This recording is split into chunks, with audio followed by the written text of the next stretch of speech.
అందరికీ నమస్కారం. నా పేరు గుడి హరికుమార్ రెడ్డి, కోవూరు నియోజకవర్గం, జనసేన పార్టీ. ముఖ్యంగా ఈ మధ్య ఒక సామెత ఉంది, పాత రోజుల్లో పెద్దోళ్ళు ఆడేవాళ్ళు, అత్త మీద కోపం దొత్త మీద చూపించింది అని. ఆ విధంగా మన కోవూరు నియోజకవర్గం పరిస్థితి జరుగుతూ ఉంది. ఎందుకంటే నిన్న ఒక కోవూరు నియోజకవర్గం గ్రూప్ అనేది ఒకటి క్రియేట్ చేస్తున్నారు. మీడియా మిత్రులు కావచ్చు, పెద్దలందరూ కలిసి, దానిలో అఫీషియల్స్ పర్సన్స్ అందరూ కూడా ఉన్నారు. దాన్ని చాలా విజ్ఞతగా వాడుతూ ఉంటారు అందరూ కూడా.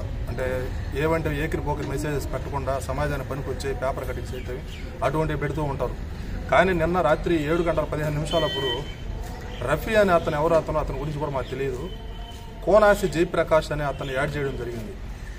యాడ్ చేసిన 15-20 నిమిషాల తర్వాత అతను ఒక మెసేజ్ పెట్టాడు గ్రూప్లో, ఫ్లాష్ ఫ్లాష్ ఫ్లాష్, కోవూరులో జనసేన టీడీపీ మధ్య బగ్గుమన్న విభేదాలు, కోవూరు మండల సీనియర్ జనసేన నాయకుడు పోలంరెడ్డికి వార్నింగ్, విచారించేందుకు వైఎస్ఆర్సీపీ పార్టీ నాయకుని కలిసినందున పోలంరెడ్డి ప్రశ్నించగా బదులుగా నీవు ఎవరు నన్ను అడిగేదానికి అని ఆ జనసేన సీనియర్ నాయకుడు సమాధానం ఇచ్చాడు.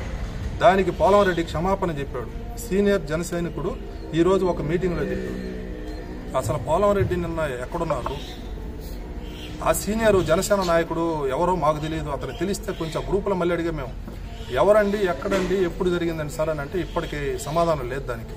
అంటే ఇటువంటి చౌకబారుతనానికి కూడా 6 సార్లు నేను ఎమ్మెల్యేగా పనిచేశాను, కోవూరు నియోజకవర్గానికి మంత్రిగా కూడా పనిచేశాను అని చెప్పుకునే ఒక సీనియరు వైసీపీ నాయకుడు ప్రసన్న కుమార్ రెడ్డి దగ్గర ఉండే పేటీఎం బ్యాచ్ చేసేటటువంటి పని ఇది. మీకంటే యువత ఎక్కువ ఉంది ఇప్పుడు ప్రజెంట్ జనసేనలో. యువత ఎలా ఉంటారో తెలుసు మీకు. ఓడిపోయిన ఆయన కోసమే ఈ విధంగా పనిచేస్తూ ఉన్నాం జన సైనికులమే. అతను ఓడిపోయాడు, గెలిచిన సీట్ను కూడా వదిలేసుకున్నాడు. కానీ అతని కోసం, భావితరాల భవిష్యత్తు కోసం 25 సంవత్సరాలు రాజకీయం, పిల్లలందరూ కూడా రాబోయే రోజుల్లో ఉండాలి, రాష్ట్ర భవిష్యత్తు కోసం పనిచేసే వ్యక్తిని ఒక్క మాట చెప్పాడు మాకు. టీడీపీతో పొత్తుకుంటాం, మనం వ్యతిరేక ఓటు చేరకూడదు అనే ఉద్దేశంతో చెప్పిన మాటకి కట్టుబడి ఈ రోజు కూడా పెద్దలందరితో కలిసి, మేము టీడీపీ నాయకులందరితో కూడా కలిసి పొరపచ్చాలు లేకుండా పని చేసుకుంటూ ముందుకు పోతూ ఉన్న క్రమంలో ఇటువంటి పేటీఎం బ్యాచ్లు కొద్దిమంది కలిసి మా మీద బురదడానికి రకరకాల ప్రయత్నాలు చేస్తూ ఉన్నారు. ఎమ్మెల్యే గారి ఇంటి దగ్గర ఒక మీటింగ్ జరిగింది.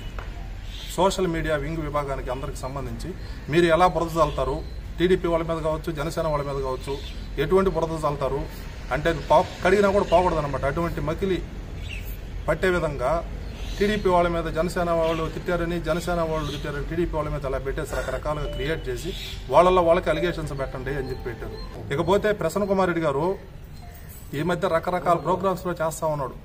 పవన్ కళ్యాణ్ గారికి 500 కోట్లు ఇచ్చారు, ఎవరు, చంద్రబాబు నాయుడు గారు. చంద్రబాబుని పెళ్లి చేసుకున్నాడు, బీజేపీ వాళ్ళతో పోయి శోభనం చేస్తున్నాడు అని చెప్పి రకరకాల కారు కోతలకు వస్తుంటే 30 years ఇండస్ట్రీ అని పృథ్వీరాజ్ ఎలా అయితే సినిమాలో చెప్తాడు, ఈయన కూడా నేను 6 times నేను ఎమ్మెల్యేని మళ్ళీ మినిస్టర్ని నేను చెప్తా ఉంటాను. అంటే 500 కోట్లు ఇచ్చింది నేను చూశాడు. అదే ఈయన 2009 సంవత్సరంలో ఆపరేషన్ ఆకర్ష పథకానికి రాజశేఖర రెడ్డి ఎక్కుపెట్టిన తొలి బుల్లెట్ ఇతను.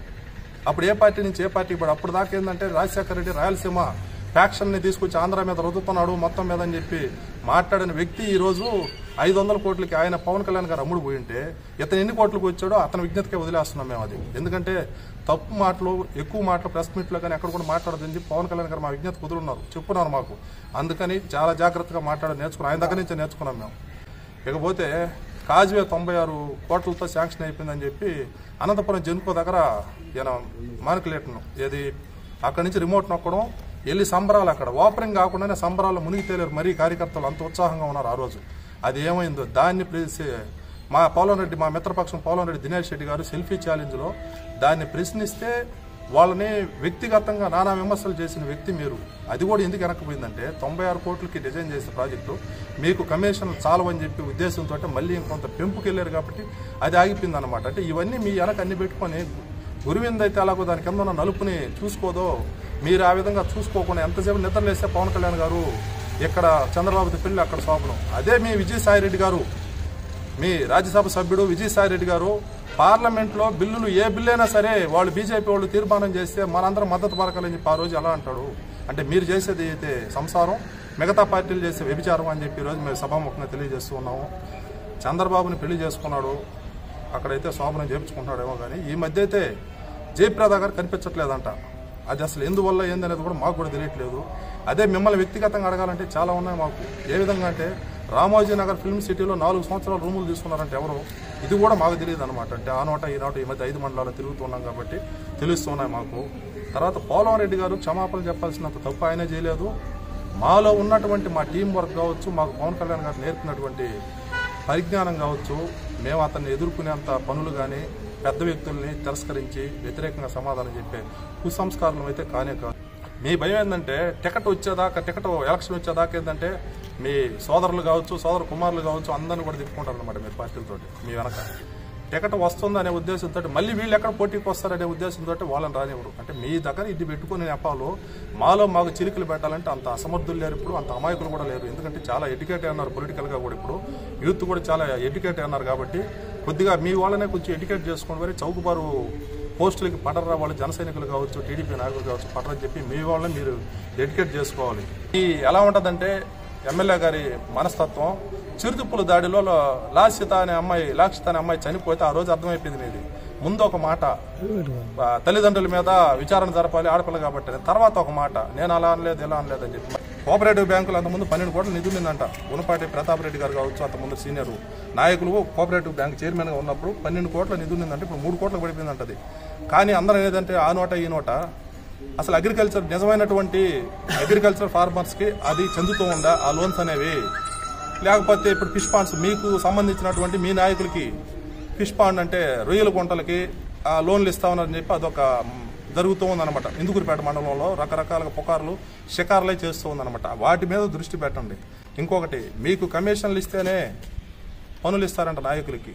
ఒకవేళ వాళ్ళు ఇవ్వమని ఎదురు తిరిగితే వాళ్ళని మళ్ళీ ఇంకొకటి వ్యతిరేక వర్గాన్ని ప్రోత్సహించి వీళ్ళని సైలెంట్ చేస్తారంట. ఎందుకంటే ఇవన్నీ కూడా కోవిడ్ నియోజకవర్గంలో గుప్పమంటూ ఉన్నాయి. ఇవన్నీ ముందు తెలుసుకొని మా మీద పడండి. తర్వాత ఇక్కడ కోవిడ్ నియోజకవర్గంలో బలంగా దొరికేటటువంటి గ్రావెల్ కావచ్చు, ఇసుక కావచ్చు, వీటన్నిటి మీద కూడా కొద్దిమంది మీలాంటి వాళ్ళు కమిషన్ తీసుకొని శనివారం ఆదివారం రోజు బెంగళూరులో క్లబ్లు, చెన్నైలో పబ్బులకి వెళ్తున్నామని చెప్పి టాక్ బలంగా వినిపిస్తుంది. నేను గంటాపదంగా చెప్పగలను ఇది. ఎందుకంటే కమిషన్లు బేస్ అయ్యేసి వాటిని తీసుకొని క్లబ్బులు పబ్బుల్లో తిరుగుతూ ఉన్నారు మీరు అని చెప్పి బలంగా వినిపిస్తూ ఉంది. దీని మీద కూడా మీరు ఒక్కసారి దృష్టి పెట్టండి, మా మీద పెట్టాల్సిన దృష్టి. ఇకపోతే మీకు ఒకటి మాత్రం ఉంది, ఒక టాక్ కాదు ఇది, ఫ్యాక్ట్ ఇది. మీ జగన్మోహన్ రెడ్డి గారు ఎలా అయితే స్పెషల్ స్టేటస్ తేలాక మందు బాటిల్ తీసుకొచ్చాడో స్పెషల్ స్టేటస్ అని, మళ్ళీ నిన్న జాబ్ క్యాలెండర్ కూడా వదిలేడు. నిన్న రీసెంట్గా అంటే కొత్త ఉందన్నమాట. ఇకపోతే గోవా నుంచి మద్యం తెచ్చిన ఘనత మైపాడికి కూడా మన నల్లపరెడ్డి ప్రసన్నకుమార్ రెడ్డి గారు అని చెప్పి గంటాపదంగా ఈరోజు నేను చెప్పగలను. ఎందుకంటే వేల సీసాల మద్యం కావచ్చు, బీర్ బాటిల్స్ కావచ్చు మైపాడు గ్రామానికి తరలి వచ్చింది మీ హయాంలోనైనా కాదా? వీటన్నిటి మీద ఫోకస్ పెట్టండి. కానీ జన సైనికులకి టీడీపీ వాళ్ళకి పొగ పెడదాము, ఎట్టొకటి చేద్దాము, వాళ్ళకి లోకల్కలు పెడదామంటే అంత అమాయకులు లేరు ఇక్కడ. అందరం కూడా ఎడ్యుకేషన్ పర్సన్స్. ఎందుకంటే 2 రోజుల నుంచి మీ గురించి ఎలా పేపర్లో వస్తూ ఉందో చూడండి ఒకసారి. నల్లపరెడ్డి కాదు నల్ల త్రాచు అని రాస్తూ ఉన్నారు నెల్లూరులో. నెల్లూరు నయం అంటేనా? అందుకని ఎవరిది వాళ్ళు చూసుకుంటే బాగుంటుంది. దయచేసి మీ పార్టీకి సంబంధించినటువంటి సోషల్ విభాగం కావచ్చు, మా పార్టీ వాళ్ళకి మేము ఎలాగ చెప్పుకున్నాం, గ్రూపుల్లో కూడా చూస్తూ ఉన్నాం, మా వాళ్ళు ఎలా నెమ్మదిగా ఉన్నారు, మీరు ఎలా దూకుడు. కానీ వ్యక్తిగత దోషణకు కూడా దిగే నైజానికి మీరు ఈరోజు దిగజారిపోయి ఉన్నారు. కాబట్టి తస్మాత్ జాగ్రత్త. రాబోయే రోజుల్లో ప్రజలు మాత్రం ఖచ్చితంగా గుణపాఠం చెప్తారు. మాకు విభేదాలు సృష్టించాలనుకోవడం మీ కళ్ళ. మేమందరం కూడా పవన్ కళ్యాణ్ గారి మాటకి కట్టుబడి ఉన్నాము.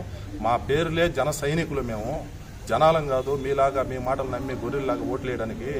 ఓటర్లం అయితే కాదు. మేము రాబోయే ఎలక్షన్లో షోటర్లలాగా పనిచేసి పవన్ కళ్యాణ్ గారికి మంచి పేరు తీసుకొస్తాము.